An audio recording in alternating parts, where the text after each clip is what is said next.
Okay, I think what we need to do is we need to work closely with private sector, and the government needs to work closely to make sure post-COVID patients' priority is kept on top rather than other business needs and all that, because patients have also suffered tremendously during this lockdown period time, and we need to quickly revitalize that. Yeah. Thank you, Yeah. Ms. Shanti. For want of time, we will keep your presentation last, or probably send it along with the slide thing to to all the participants. Kindly Sure, no excuse. problem. We'll just move on Yeah. with the next panel. Okay. Panelists, let us talk about the domestic healthcare. It's time for transition. I thank all the panel one members. Kindly stay on. We will be taking the questions at the end. You could even answer the questions in the Q&A section if there are any questions.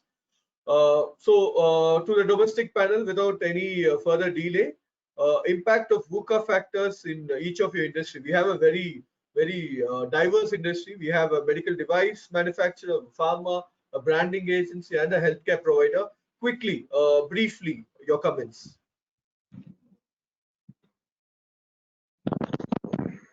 Can I go first? Yeah. Yeah. Okay. So initially, to start with, when it was March, when all this thing started, that was the time we also got all our contracts cancelled, postponed and all that stuff. That was what was happening during that time. March was the time when all our contracts were getting cancelled or getting postponed. We were asked to hold on. So later on, what happened? The next month was also a similar case, and all our multi-specialty hospital clients, more particularly with whom we were working, basically they were the ones who were backing out. And then what happened after that was, in May month and little further than that, we started again slowly signing up new contracts. So we had a very big drop in business earlier, and later on what happened, we started signing up contracts from single specialty, hospitals who were from children's specialty, fertility centers, and things like that. Basically. And then when I was trying to sit and analyze, what is really happening, we didn't do any promotion, we didn't run any specific campaigns, and what was happening in the market. All these doctors who were very busy earlier, the single specialty, the entrepreneurial style people who were managing the practice as well as running the show, they were having more time now to sit and understand how they can develop their business. Look at various different ways to really expand. So they were busy during that time. Now is the time for them. It's a natural break, so they want to sit and understand. Sign up few things. They know that things are going to be better, and that's where they want to get started. So we were having a very difficult phase earlier, and we slowly got to manage the show. Now we are better off. Slowly, people are coming back. They want to do at least some sort of an engagement. They want to at least build content which is revolving around patient education, preventive education, and they understand now that this is the right phase to prepare basically. So far, all these doctors who were there and people who were there, and a lot of content was there, and it was not coming to us. Now they're sitting and preparing content for us, because doctors on at one side are at home, and we have patients are also at home. That's where a lot of interactions happen now, and with a lot of live sessions that are going on in Facebook and a lot of other mediums, a lot of engagement is happening, and they're able to build their audience. All these brands who were very, very dormant earlier, now they are getting into the picture of talking to their patients and building their audience. That's something interesting happening. So over to you. Thanks, Ilyas. Smaller hospitals, boutique hospitals, entrepreneurial hospitals, faster transition is what we are seeing, which has been very evident in this phase. Other panelists, would you like to quickly add on? Sure, I can give a quick summary on the medical medtech or medical devices industry. I think majorly it's a big negative impact in elective surgery segment. Unless you have particular devices like ventilators or smoke evacuator, that's a hot commodity now. Overall, it's a big negative. Okay. To Mr. Prabhat. Yeah, I will agree to Ilyas. What he said is, during COVID-19, and I'm talking more also from a patient perspective, is there is, when we all, and I think when I was listening to the previous session, see, we are a country of, it's a country of country. So sometime somebody from Bihar to travel to Bombay, I think is equally challenging, in today's context, traveling from Singapore to India, right? So the healthcare access remained equally tough, and especially the place where I'm sitting, for example, Bombay or Hyderabad, Bangalore, if you see from cancer care, cancer care services have been highly centralized in few cities, whereas patients were everywhere, right? And suddenly when this disconnect happened because of lockdown, patients got stuck at their own place. So now patients who were on treatment, right? The big issue of the first month was a crazy month even for us to ensure that the drug reaches to them, right? It was supply chain. There are so many issues, but as many of these things got normalized, one thing which got never normalized was the connect of these patients with their service provider. And that was so critical because even from a health pharma perspective, you need these patients to give medicines on a continuous basis, right? And they needed consultation.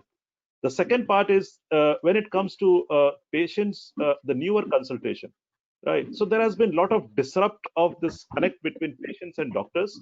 And what has happened that in this whole Dr. Google, as Raj, you shared, the credible. So we all had always struggled, to get a credible source of information in our country when it comes to disease management, right? And for everything there are multiple sources, and you don't know which is the credible source.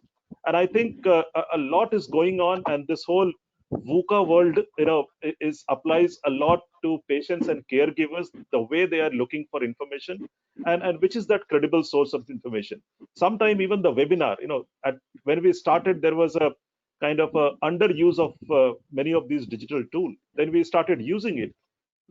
And then we also seen a time when we have overusing it, and we have also started abusing it to some extent at some places. So it has to have a right balance of these things, because like WhatsApp, it's an open thing, Zoom and multiple other free platforms.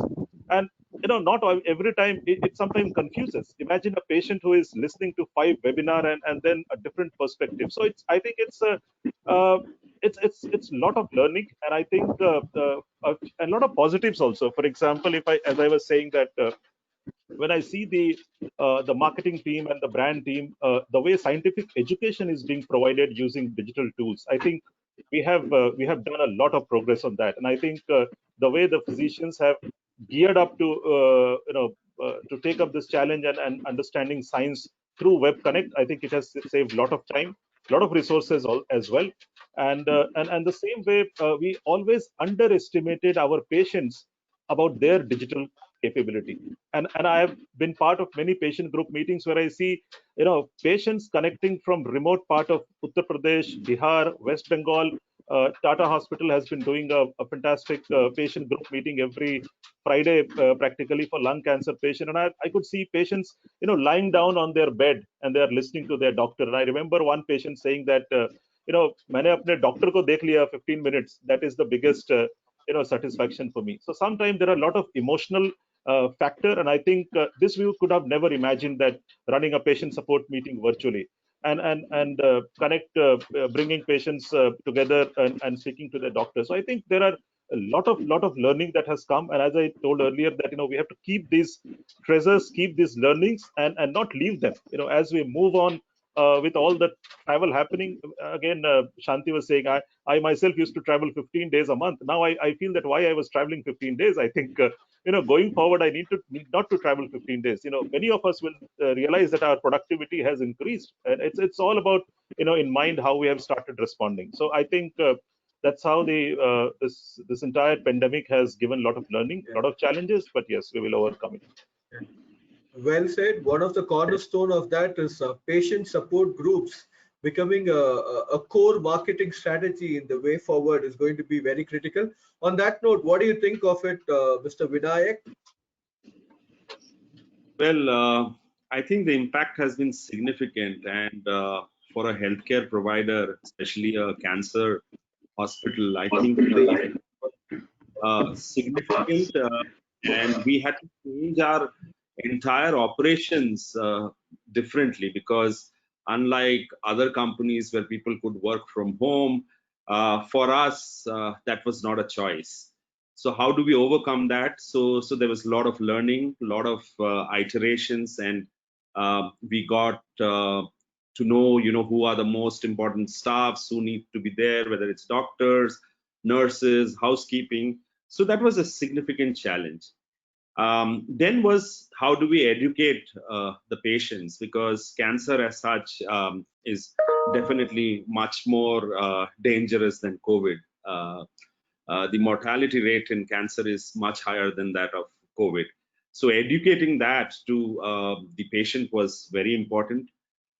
Then was fear. Fear was a significant thing that was sitting on everybody's mind. And as from lockdown to unlock 1.0, I think acceptance came in, and now it is more that we live with it.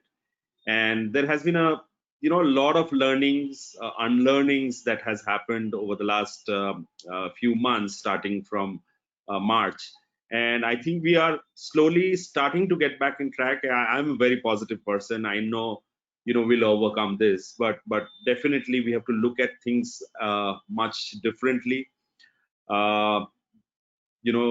Travel, hopefully, we got our first international patient coming in last week, so we are seeing that it's opening up. Somebody from Oman came in, and that was also, we did a lot of teleconsultations over the thing. Again, teleconsultation for cancer was also a big challenge, because patient would want to come physically and show.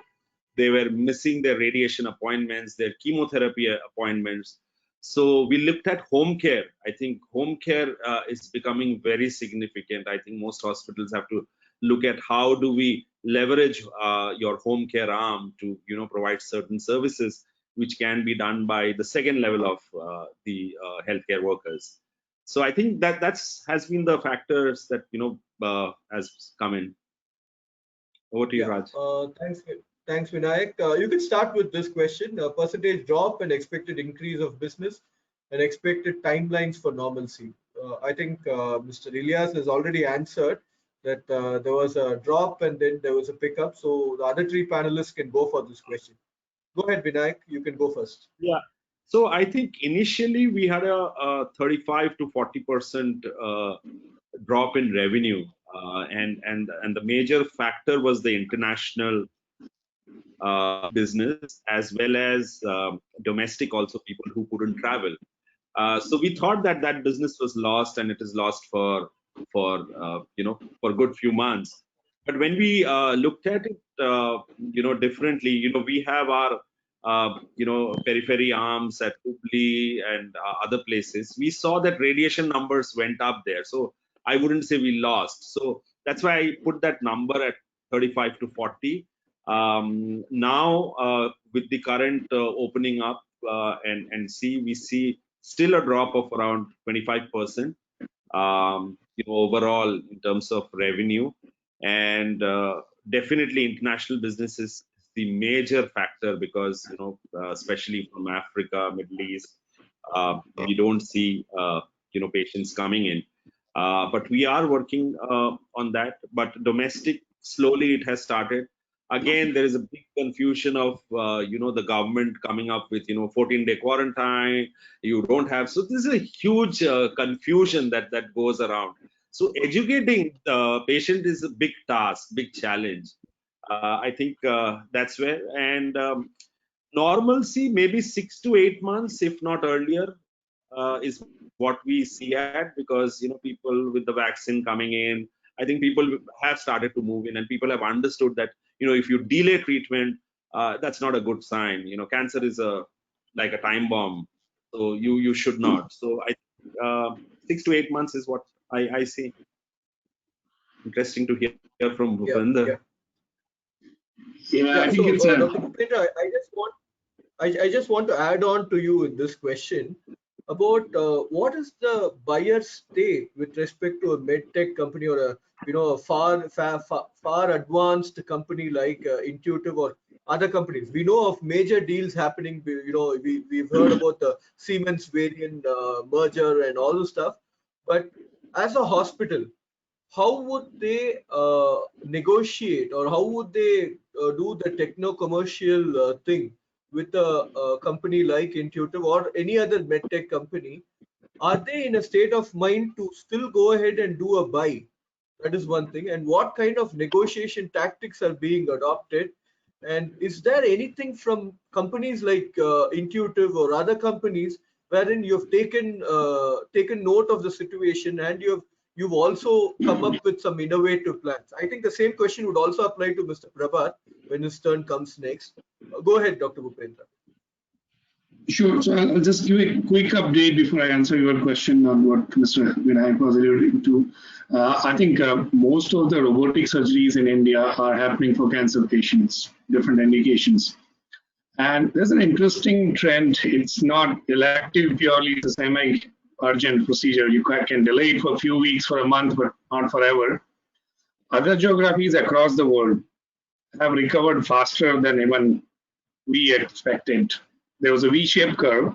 For India, it's a U-shaped curve, and we are still at the bottom. I think part of the explanation is it's difficult for both domestic and international patients to travel.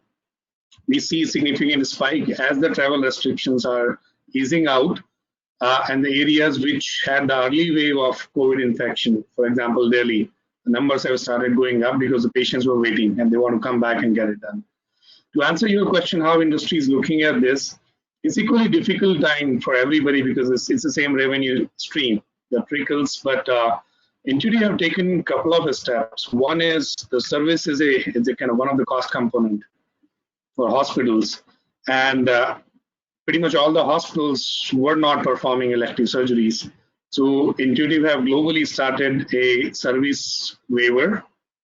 So basically for 3 months, the service fee was waived and company kind of took all the expenses, and the benefits is already being passed on to our partner hospitals. Second thing that is not related to COVID, that was work in progress because you being the pioneer, the ecosystem is also not very supportive of bringing cost effectiveness. You can't be most innovative, most cost effective when you are the entire ecosystem. Now, robotic ecosystem is maturing a little bit. So what our engineers have been working for years, they were working on extending life for instruments where it's possible without compromising on safety. So instruments which are used for cutting, you can't maintain the same quality. So those lives can be extended, but the grasper, other things. Those lives are extended probably globally. It's been announced in Q4. It'll be rolled out in US and Europe, and Q1 early next year. Those benefits that can be in range of 9 to 15% depending on which instruments you use. So these are the things that will help hospitals to reduce the cost for these therapies. Yeah, thanks, Dr. Bhupendra. Over to you, Mr. Prabhat. Yeah, and I think if you ask me the timeline, it's very somebody has to be a fortune teller to predict what is going to happen. It's so unreliable, and even within country travel, and as Vinayak ji was saying that it's a lot of uncertainty. Even for us, getting care is not easy. Now, the two things which is going to be important, and as we try to reach near that normal or to where we used to be previously, is I think is one is that the whole care is going to be decentralized, and there is no alternative than to take care down to the near to the people, because for many things, for example, for a chemotherapy, somebody is traveling 1,000 kilometers to a center. Is there any way that we can take those care closer to the community? So again, reducing burden on the tertiary care center as much as possible. Second is the monitoring of disease, and also diagnostics to some extent. It is not only about treatment, and I've seen a lot of cancer patients, for example, somebody who is living with CML. Now patients, they are on treatment, they are getting their drug, but what they are unable to get is their BCR-ABL test done on time every 3 months, because again, for that, either somebody has to come to collect sample or you have to go out to give you a sample. So it's the whole issue is about how the care is being decentralized, and as Ms. Shanti was saying that the whole strategy of keeping patients at the core, also asking patients what they need. if you'll see the number of consultation, debate, meeting happening, very few places you will see a kind of a real patient advocate getting a chance to talk that, what are the real issues they are facing. They have their own issues. And I think it's the whole ecosystem has to be rebooted, and then only we will be able to, because it's such an interdependency between one sector to the other sector. It is not that anybody is independent, and I think COVID-19 has given that lesson very, very well, that how important is those partnerships. Working in isolation is not going to be so easy going forward. Yeah, thanks, Prabhat. Going quickly forward, Ilyas, you could go first on this. With respect to the uncertainty and the complexity of life brought about by COVID, how it has an impact on the various stakeholders in healthcare management, and how branding and communications can give a lot of, based on the understanding, give a lot of clarity on these aspects. Previously, the previous panel, Mr. Yogesh very clearly elaborated on the way, Ilyas? Sorry, you can't hear me? Can you hear me? Yeah, Can you hear me? Yeah, I can hear you now. Yes. Even with the previous panel, we had Mr. Yogesh. He very clearly elaborated the way, the power of communication. Of course, that is very important. Unless the management communicates, what is happening, how the organization is headed, and how it is impacting basically the revenues and everything, how they can sustain or how they cannot sustain it. That's where the real game is. The communication becomes very important, and that this is a very delicate time. A lot of firing is happening, a lot of pay cuts are happening. We lost you there. Is it not clear? Is it not clear? Hello? Oh, it's pretty clear for us. It's pretty clear. Okay, then Raja, I think you have some issues. I lost you. My side.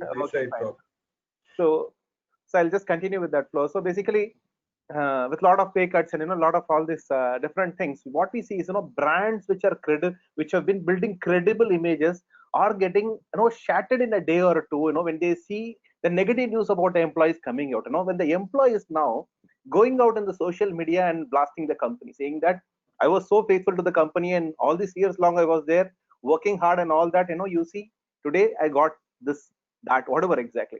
And we have another set of people who again use the same social media channel to talk good about the company, saying that we know what the situation is. It's been a very difficult time. It's a very testing time, but still the management was very cooperative. They didn't fire us. They made sure that at least whatever could be taken care was taken care. So all this is happening on one side from the employee side. You have the other side of where the brands are basically. Now the brands have to communicate something. So brands on one side, they are having a mixed feeling here. When they go to, because social media is everything now. You don't have any other forms of communication happening. Through social media, you communicate to patients. Through social media, you communicate to the world, or to the media, to anything for that matter. So the brands on the other side, one is to make sure that patient engagement is taken care. Another is to make sure the brand image is consistently presented well. That's the real scenario. That's the real challenge.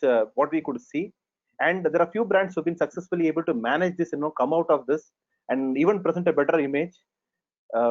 That's the scenario. So if I can a bit touch on the team management and all that stuff.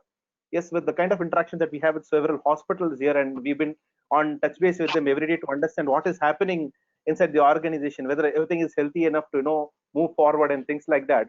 We see that there is a very tremendous effect on the way how things are functioning or going to function in future. The kind of management, the style that the management is going to adopt, and the intervention of technology, as we are also talking about teleconsultation, we are talking about several other technologies to become an integral part of the way how things are going to function. And even with the way how marketing would be done or the way communication would be done, the social media would be effectively used actually to communicate all these things. And that's where we see even hospitals today, even there when no patient is coming to the hospital, with several hospitals who are not COVID hospitals, they're continuously continuing to engage and educate people through the effective use of live versions which are provided by social medias like your YouTube, Facebook, and all that, and even Insta for that matter. So definitely it is going to have a very tremendous impact, and how we are going to communicate this effectively to people is what is going to be helping us out in this time, and will help us in the near future as well. Thanks, Ilya. Yeah, go ahead, Vinayak. Yeah, I think I'll briefly say that we started with fear when COVID-19 came. The team was scared, the management was scared, the health seeker were scared. But over time, I think the team has overcome that fear and have started to kind of be on the field. When I talk about my frontline health workers, whether it's doctors or nurses or even operations, management is still fearful because I think they have the fear of nobody getting COVID, especially the doctors or the nurses. Health seeker, I think, also has now overcome fear to some extent and have started kind of their treatment. So I think fear is the key. I think we need to overcome that, and once we learn to overcome that fear, I think all these other tools like teleconsultation and all were there. I mean, it will continue to be there. It is how we operate it, and how we do that. And again, as I say, as rightly said by my other panelists, that we have to take healthcare closer to the patient place. How do we take it? What should be the channel? I think that's what we need to work on, whether it is a company like Intuitive or a pharmaceutical company or a hospital. I think the delivery channel has to now be needs to be looked at, and how do we do that? And I think it's going to be a collective effort from these different industries that we have, and how do we collaborate amongst each other and take. Thanks, Vinayak. Yeah. Anybody? Prabhat, Dr. Bhupendra, you want to go for it, or shall we move ahead? I think we can move ahead. We have addressed in Other questions are all there. So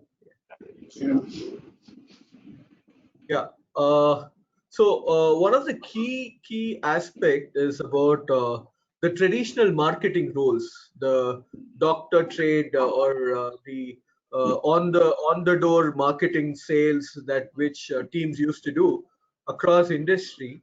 How it is going to change? How is this traditional marketing role is going to change? How is the sales representative role going to change? Interesting question. A panel's thought on that. If you ask me, see the role. If you ask me, the role remains the same. What is going to change is the medium to some extent. If you see the way the interaction of a regular salesperson is happening with a physician, that has changed, right? And it has a lot of positives.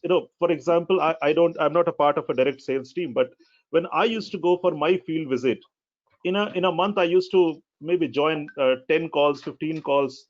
Now you see the number of calls you can join sitting at your own place has increased. The attention span, even if that 10 minutes attention span, has become a quality conversation. So I think there has been the delivery tool, and that has what Ilyas was talking is, the need of a content. Content has always been a king, right? But I think the content has been a super king during COVID-19 times, and how important is to come up with a very precise message and the delivery tool, because otherwise the effectiveness is going to go down. The whole attraction of the digital medium is going to be a fatigue very soon, and I think that many of us have started feeling that. So to continue getting attracted, and only thing that will keep people adhere to this is the content and the delivery. And I think that is where even the sales force has to come up, how to do those detailing virtually. It is very different talking in front of an audience and talking in front of a camera. It's not easy. We all are learning to it. So I think it's about those additional skill that has to be imparted. And I think a lot of organizations have been, when the initial first or 2 months, I think we all invested our time to equip team to take this challenge, and we are seeing the result now in the coming weeks, where how quickly they have adapted, and the whole conversation and communication is continuing. Yeah. On that note, Dr. Bhupendra, can you tell us some of the upskilling that which are required for the traditional marketing executives or the managers? Yeah, no, absolutely, and I think I agree with Mr. Prabhat 100%. The role remains same, and content remains the king. The medium needs to change. And I've experienced, and I think that the pendulum has swung to other extreme. Earlier it was pretty much everything or majority in person. Then we went everything virtual, and that's also not sustainable. I think there's going to be round two, which is here to stay. There's going to be more balanced approach. And there are two kind of upskilling I think will help our marketers, whether you are working in healthcare on the hospital side or the industry side. One is understanding the patient journey sooner, because the decision making from the health seekers, knowledge seeking behavior is changed. People are more and more reliant. A lot more people are reliant on kind of searching information from credible sources. So for a market, it's important to understand the patient journey and reach out to them very early stage. It was important earlier as well, but now it has become more important because if you wait too long, then you have lost the patient. The decision making has already happened before you can physically interact with them. That's part one. So this is more on realigning your communications, your content, the entire gamut of skills. Second part is, I think industry providers all need to innovate of more innovative ways of engaging patients and doctors, depending on who's your target audience. So for us, we can't continue to do webinars to train doctors. Now we need to involve simulations where doctors can interact virtually. They can't come in for physical training. You can't keep training them on webinars. Similarly for hospitals, I think, how do you educate patients? It can't be just series of webinars. There are a lot of engaging ways, maybe creative apps, games. So these are the things that will happen over a period of time. These are two areas for me: engage sooner, engage differently, engage sooner, and upskill to engage differently. Yeah, thanks, Dr. Bhupendra. Ilyas, you've been doing a lot of training for these kind of people, the traditional marketing people. So what do you tell them? Like, if you can share a snapshot, it could interest some of our participants to attend your training. Can you go ahead with that? Yeah, sure. So basically now what is happening with respect to this traditional marketing roles, people, when we talk about this traditional marketing roles, especially when it comes to hospital, it is all on ground, B2B meetings with the doctor, face-to-face meeting, and a lot of such was happening. And off late, we see all of a sudden, right after COVID comes into picture, I congratulate many of the people from the pharma fraternity. They come up with interesting and innovative concepts of bringing in all the webinars and all that. They initially started with a lot of stuff. It was all going very good, and they brought doctors from one side and the patients from the other side, and they helped them interact each other. The gap was bridged, and all that was going well. Actually, who did all this work? The marketing people, basically. Traditionally, what they did was something else. They went and convinced the doctor. They used to sit and for long hours, start convincing a doctor or showcasing the products and whatever, basically. Now everything is changing. So now they are actually becoming, they're providing a platform for the healthcare service provider to reach a vast majority of people who are actually looking forward for information pertaining to that. So bringing them closer is the biggest role that they're providing, and that is happening only because of this digital upskilling that they have undergone. So what I generally do and what happens during such programs is, that's where we we talk to people on the effective use of social mediums and the digital mediums which are in place, starting from the free versions which are available now. Like for example, earlier if you had to use Facebook, or even today when you use Facebook, even if you have 1 million followers, if you want to reach your 1 million followers, if you want to put a message, you will not get more than 5 to 6 likes or 10 to 20 likes. That is the kind of reach, organic reach you have. Earlier it was very different. When Facebook started, you organically had a lot of stuff happening. Today, if you want to reach your people, the only thing which is working now is live feature. With live feature, we tried tested it. With live feature, there is one doctor who is going live based on the kind of the reach that they have. They have 1,000 views, solid views for the 20-minute session that they had, and all the patients coming, they're asking questions and they clarify. It becomes very engaging. So the education is not only with people who are there in the marketing front, even with the entrepreneurs, the doctor entrepreneurs who are there, they're coming out, using and leveraging these platforms, making use of it. The similar is the case with another doctor, wherein we did a similar kind of a program session, basically, wherein we had 10,000 people watching the program, 20-minute program. 10,000 people without spending one single rupee, and they had an international audience. Medical tourism. We were targeting patients from Bangladesh, and we were trying to address their queries because the doctor did not travel for a very long time, and he wanted to actually talk to them, take up their queries and address, and it was well served. He was very well connected. Over to you, Raja. Thanks, Ilyas. Vinayak, what is the change now in the trends? What are going to be the trends in the hospital branding and marketing? Leading a hospital, why don't you just tell us all about it? Yeah. So I think, it has been rightly said, it's the medium, the channel, which is different. The role remains the same. But one thing significant change that we saw was on multidisciplinary clinics. So we had this thing called multidisciplinary clinic everywhere, but it was, moving from one doctor to the other. But what the marketing team, I think it's across, has done is that have got 2-3 doctors in the same room through the virtual world. And that has made this multidisciplinary clinics much more successful. Whether it is a radiation oncologist or a surgical oncologist or a general oncologist coming together, I think the treatment plan has become much more structured. And I think that is what the marketing team has achieved, knowingly or unknowingly. Now, this multidisciplinary thing is much more active in most of the hospitals. I would believe that, this is a reality. There was always, how do we get all the doctors together, and, due to a lot of political things and all those things between the doctors. But with virtualization, I think so it has bought that one.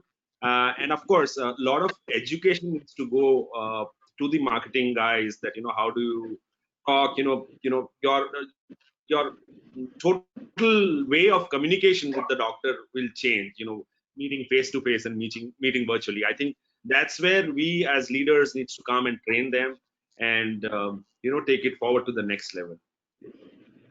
Yeah, thanks, Vinayak. Ilyas, would you like to add? Because this is what you do for bread and butter. Yeah, sure.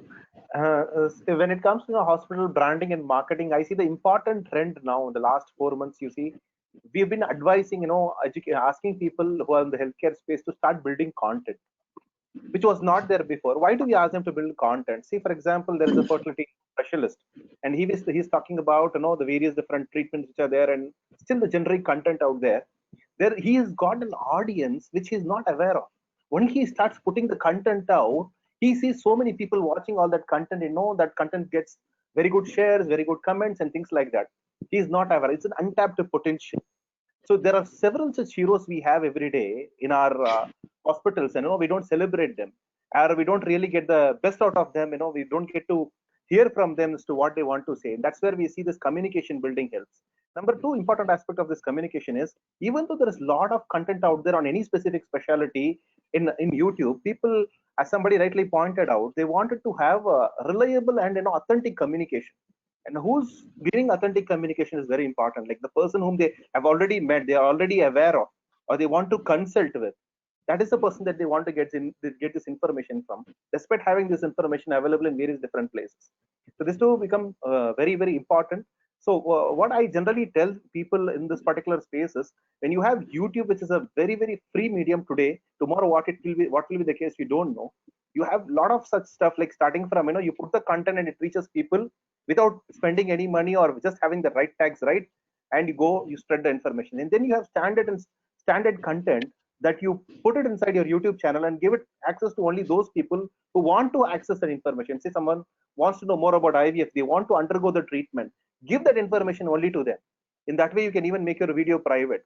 So this is a fantastic thing which was never available earlier. You don't have to spend so many hours to convince somebody or talk about some lengthy procedures. Everything people want in a gist, and people want everything handy. That's where all these videos and all this content works with. So over to you. Thanks, Ilyas. From the medical equipment industry and the pharma industry, how do you see branding and communication as drivers? Dr. Bhupendra and Mr. Prabhat, you could go for this. It's for a pharma, the way the branding and communication is little different, because it's not direct to consumer marketing, right? So So the communication ultimately is more between a scientific communication that will keep happening between a rep and a doctor.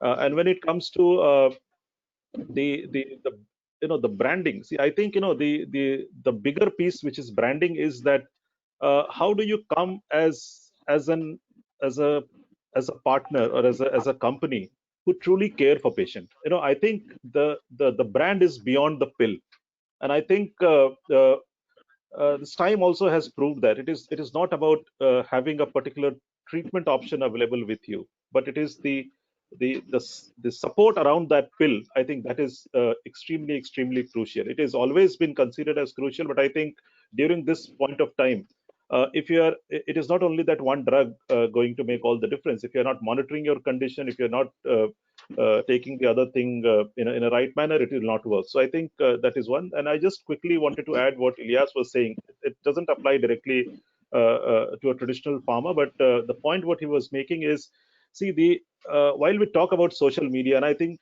suddenly there has been a surge of content being put, and everybody is an expert in this country on social media, right? From my mother to my son, and you ask them, each one of them feel that they are the best.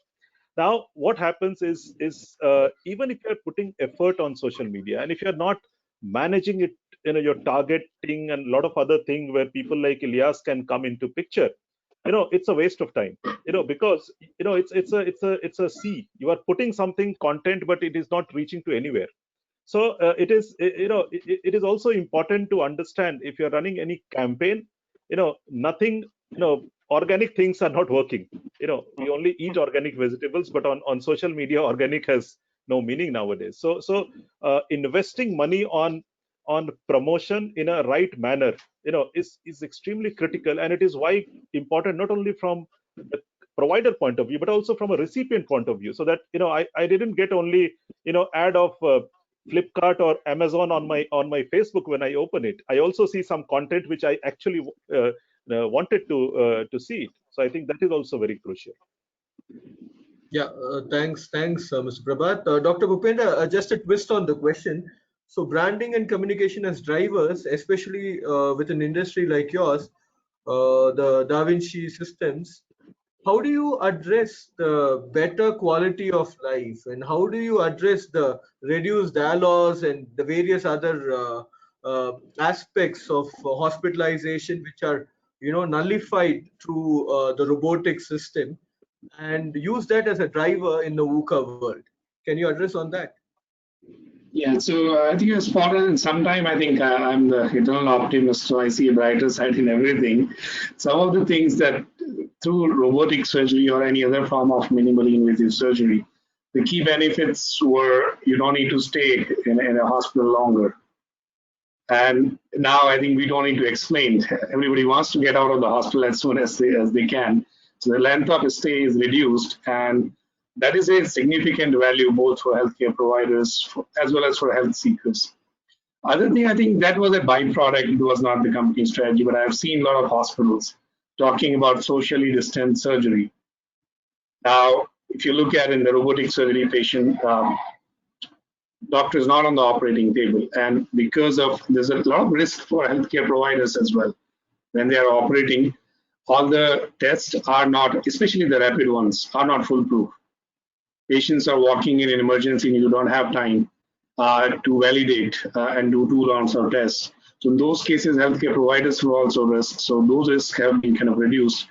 But coming back to the communication part, I think what we focused on, rather than talking about the benefits, which are evident, so you don't need to convince the situations as such, our communications were mainly focused on remaining true to our branding, that we are your partners in solving problems, improve healthcare outcomes, and reduce variability.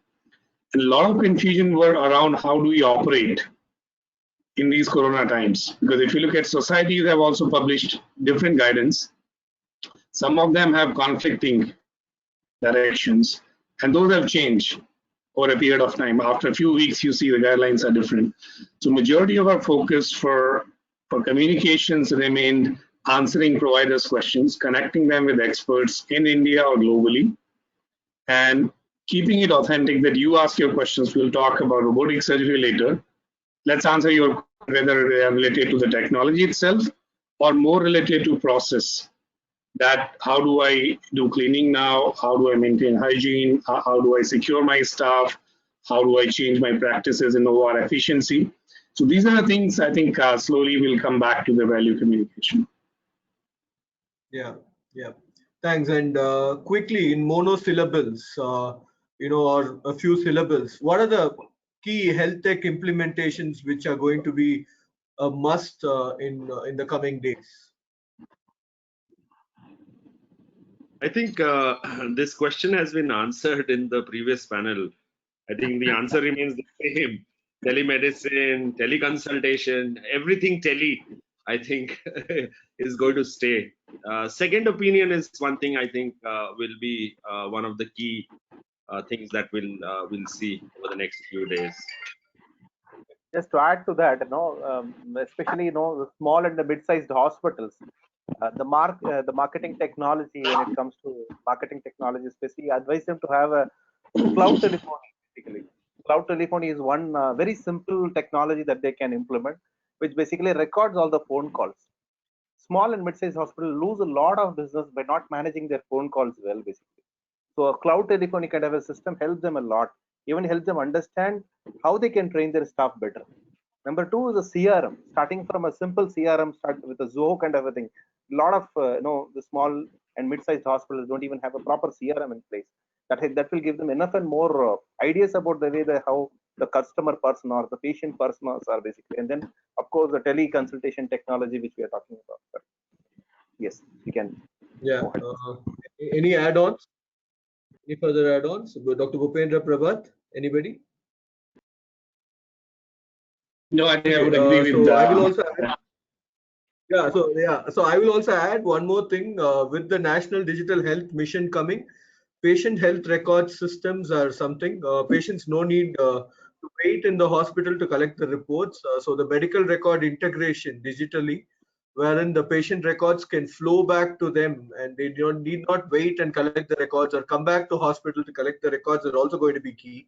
So that is something which we offer as QurHealth. So I would like to highlight on that. And yes, telehealth is something big, and we're also offering that. So I would just like to add on those as examples here. Yeah. So we did talk about fear and anxiety. Another major factor is trust deficit. How do we address this through better communications, better marketing, better branding, whatever it may be in this VUCA world? Because this trust deficit has always been, it's a widening rift actually. So how do we address? Go ahead, panel.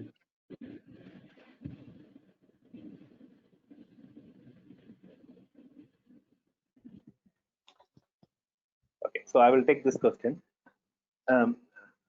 So when we talk about trust deficit, fear, and anxiety, again coming back to the coming back to the same point of social media. Why social media? Because you become omnipresent and you are able to reach them in their device, the most important device, which is your mobile phone, directly, and talk to them. So we say that visibility leads to credibility, and credibility follows profitability. So only when there is visibility, there is credibility, and in such testing times, when we talk about trust deficit and fear and anxiety, what really works is you see the people who are providing care in the devices that you have, and through the mediums that you would like to engage with them. Ask them basically what is it happening, and really how do I really deal with it. And that's where when you get a direct response, that's where you build a real kind of a branding effect. We call this as moment of truth. As Prabhat sir said, branding is bigger than the pill. No, that's how it is basically. And with every pill, there is something that we say, is true to the brand. And every pill that they take has to stay true to the brand also. That is called moment of truth. Every time they interact with the brand in such testing times, that's where they become very stronger with the brand.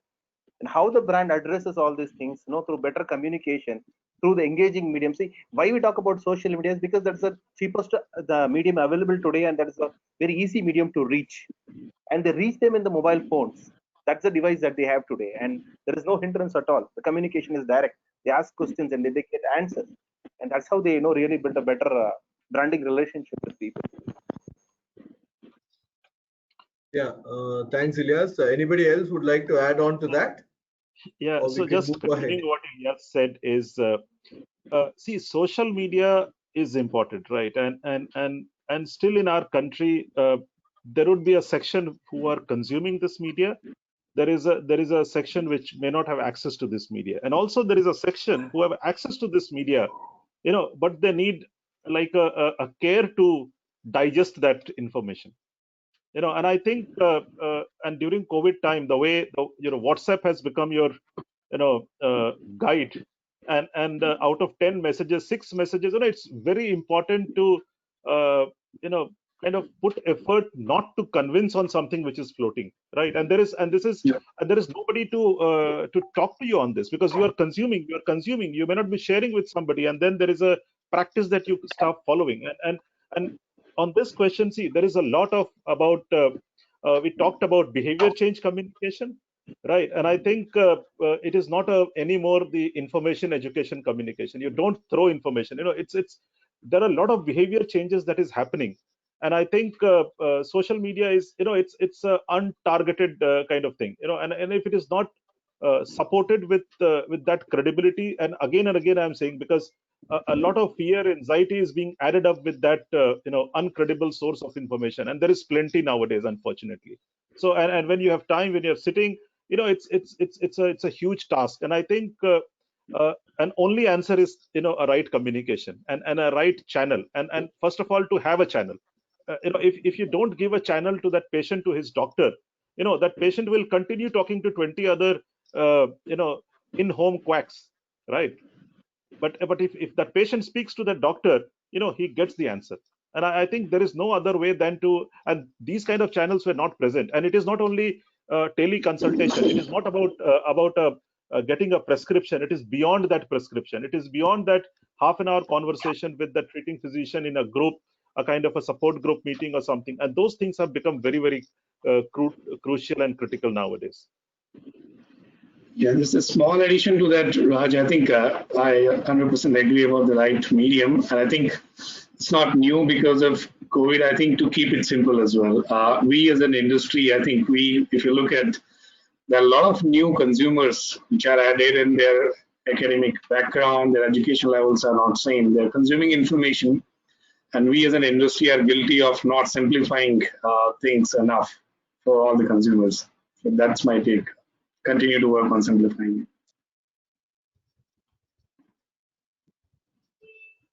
Over to you, Raj.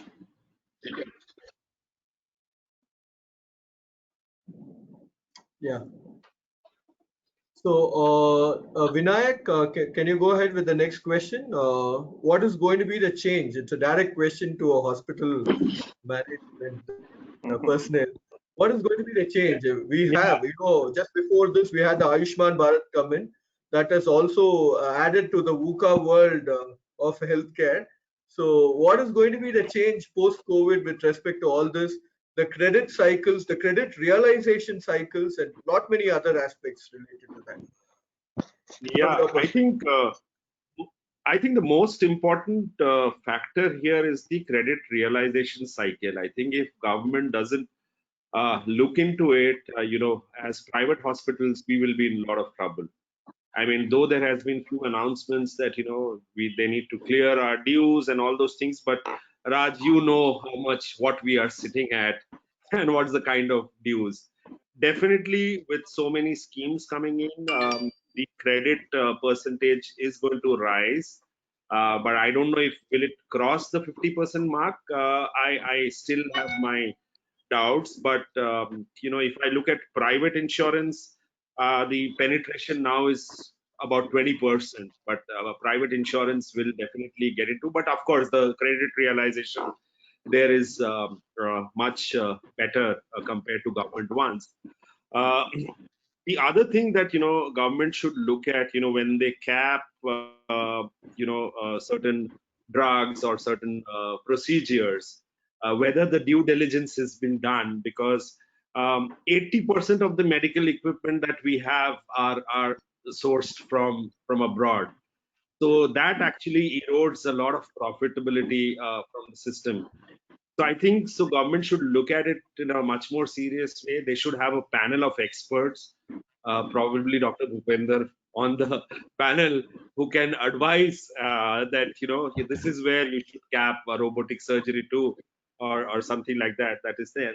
And the other thing is extremely important. It might not be part of this question, but the government should really look at the hostile media that we have.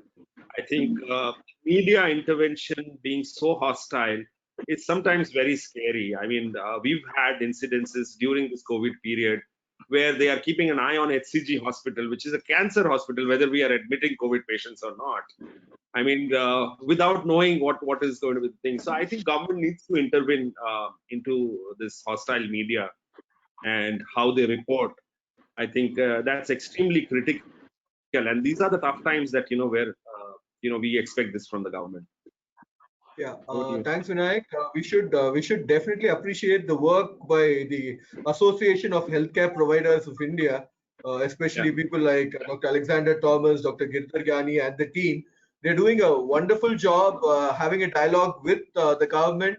And if hospitals become partners of AHPI and provide them with the data, they are doing the work with discussion with the government to ensure that the ESI, ECHS, CGHS, and various other government and other PSU related payments are received on time. So definitely a better credit cycle is expected. Hostile media. Okay, I don't want to comment anything on that, but yeah, that gets a little tricky. I know that was a very controversial remark, but I thought this is more of a thing. Just one quick point that I probably forgot to add. A recent survey by IIM shows that 75% of household in urban areas and 60 to 65% in the rural areas are the cost of delivery in public health care is by the private sector and not the public sector. So most of the people reach out to us. So I think private players should be looked upon seriously by government. So India has always been a land of coexistence, coexistential powers and stuff. So I think that is going to continue for a lot more time. So when it comes, again, an open question to the panel, when it comes to the best practices, some of the best practices we had pre-COVID, and what you at pre-COVID and in the VUCA world, and what you per se would advise as the best practices in a VUCA world for healthcare organizations. Over to you.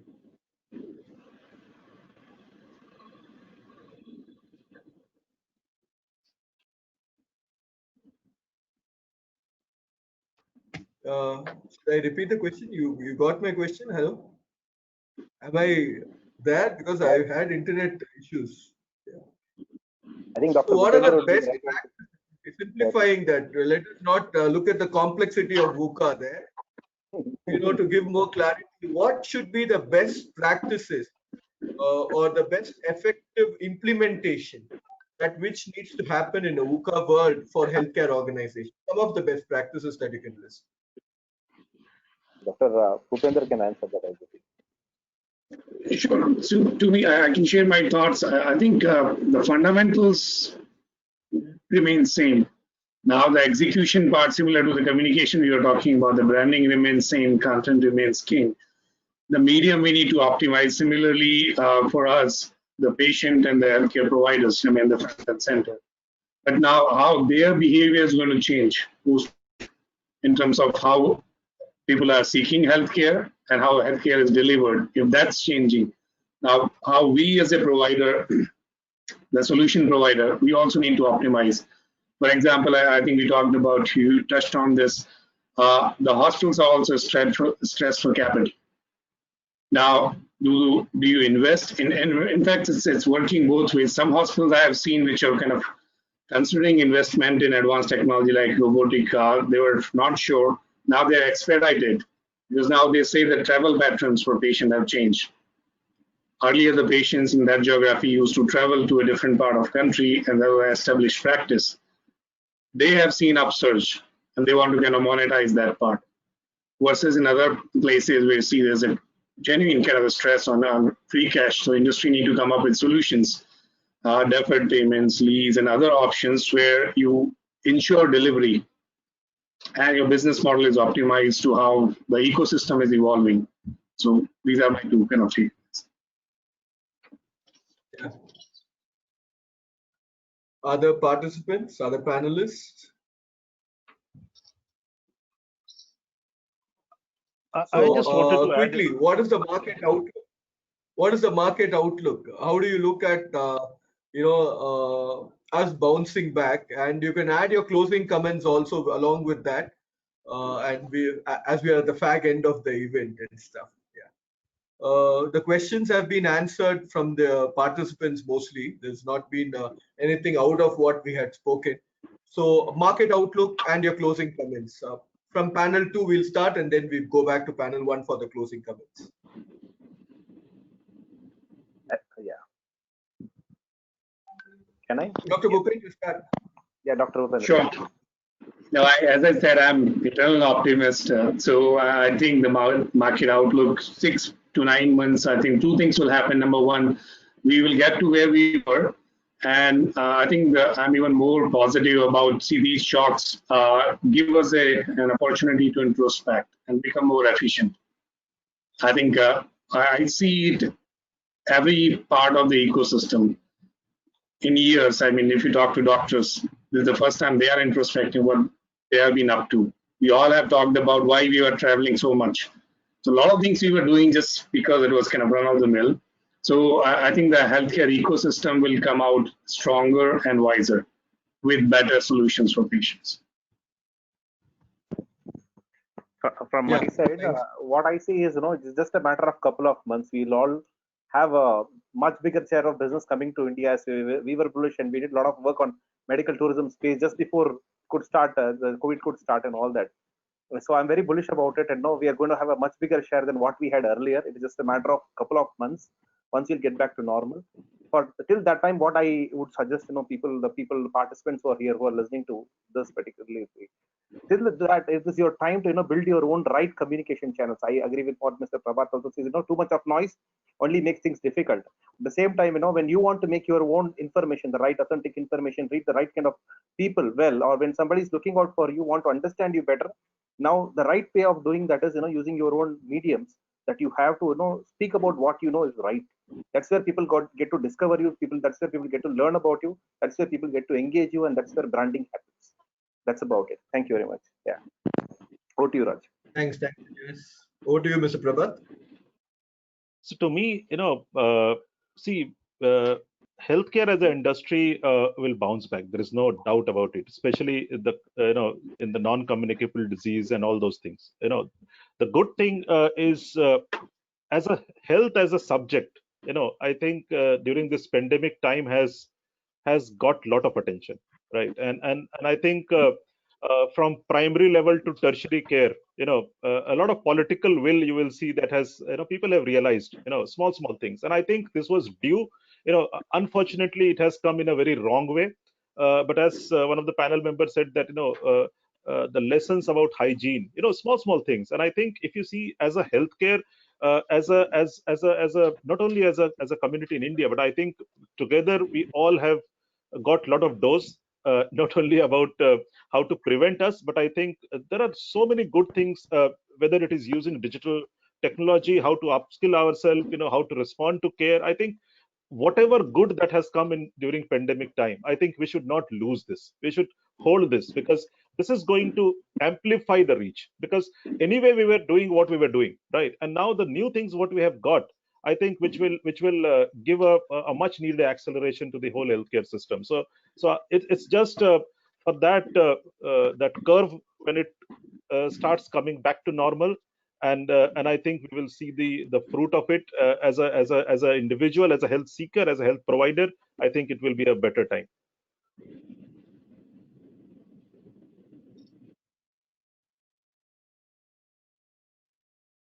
You're mute, Raj. Raj, I think you're muted.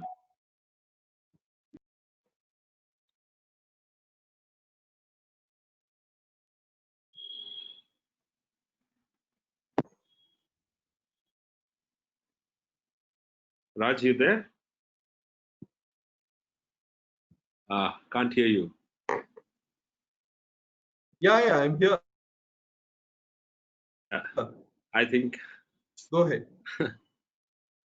Okay.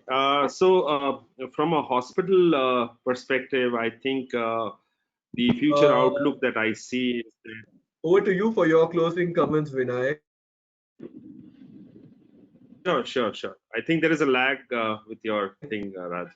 And Okay. your So I think inputs on the market as well. yeah, sure. Yeah. So the future outlook, what I see is definitely home care is going to be something very significant in the coming days. Preventive, whatever preventive medication, preventive diagnosis, I think that's going to be the key. Wellness is going to be the key. I think this pandemic has taught us that how to be be healthy over the thing, which is a good thing. I think all of us are seeing wellness, and as Dr. Bhupender said that 6 to 8 months, and all the other panelists have said that we'll be back. Healthcare will see a significant increase in whether it is revenue, the way we operate. Everything is going to be a positive shift.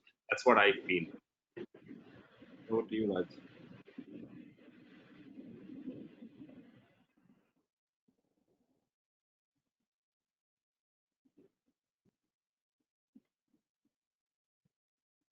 I think Raj has a tremendous nag. Yeah.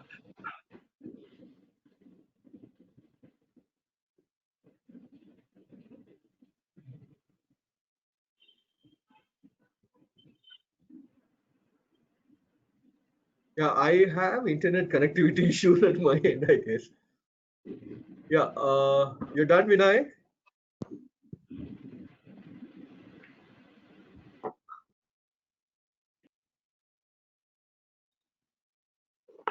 I hope the video reaches sooner than the audio.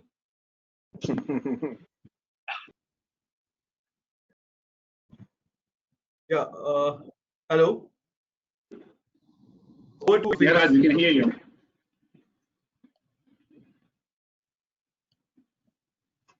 Yeah, Ms. Shanti, for your closing comments. I think she's not able to hear me. Okay, Joshua, go ahead. Yeah, well, it's been a great, I mean, it's really even, other than addition to our MVT, listening to the way hospital, the things that have been doing, the foresights of what can be done. It's really great. It's a great time, a really learning time for us. Thanks, Raj, for giving the opportunity. One thing about this VUCA world that we are facing right now, when it comes to MVT, one thing I would say is, I've read saying that if you ask, can you do it? If you say you can't, you will perish. Okay, it means basically that we just can't give up. We'll keep going ahead. Let us use our brains and keep seeing what we can do, and we start doing a lot of actions with all the technology and all that we have. And yes, we will get through it, and things will get back to normal. Thank you, Raj. Thanks for this opportunity. Yeah, can I share my closing remarks? Thanks, Joshua. Sorry, I'm having internet issues at my end, but go ahead, Ms. Shanti. Go ahead with your closing comments. Yeah. Sure, yeah. So it has been, I would like to again thank you. This is an excellent panel. I mean, much needed one, and the topic that most of us are actually contemplating in our own offices. I do agree that, somebody did mention that, home care would probably take prominence post-COVID. I think that's one point which we also need to acknowledge, and we need to also put a proper policy system on it. For example, dialysis. Now, do kidney patients need to go back and forth every week to the hospital to get a dialysis? That's another thing which we need to look into, because it's just increased more possibility of a nosocomial infection and whatnot. But in my closing, I would just like to reemphasize on one thing is that whatever we do moving forward post-COVID, let's put patients first. That's number one. Number two, we need to use technology as much as we can because that will take off the burden from the traffic and the doctors and also the economic side, right? I mean, for patient to get into their car and go stand in traffic for 1 hour, the amount of petrol that's wasted and all those things. So economic burden is reduced. Technology has actually came into our life to show a way of doing things differently, and we need to learn how to do this differently. So policy changes is much required, and we all need to actually come together to make or shape the future of healthcare. It will bounce back for sure, but it will take it will require a twist in the form of it. So again, thank you so much for this panel, and I've learned some new things today, and I hope to be staying in touch with all the panelists. Thank you.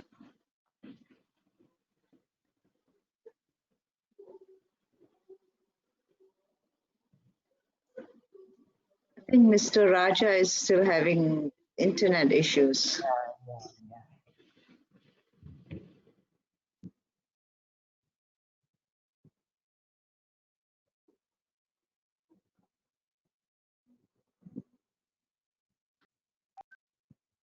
Yeah.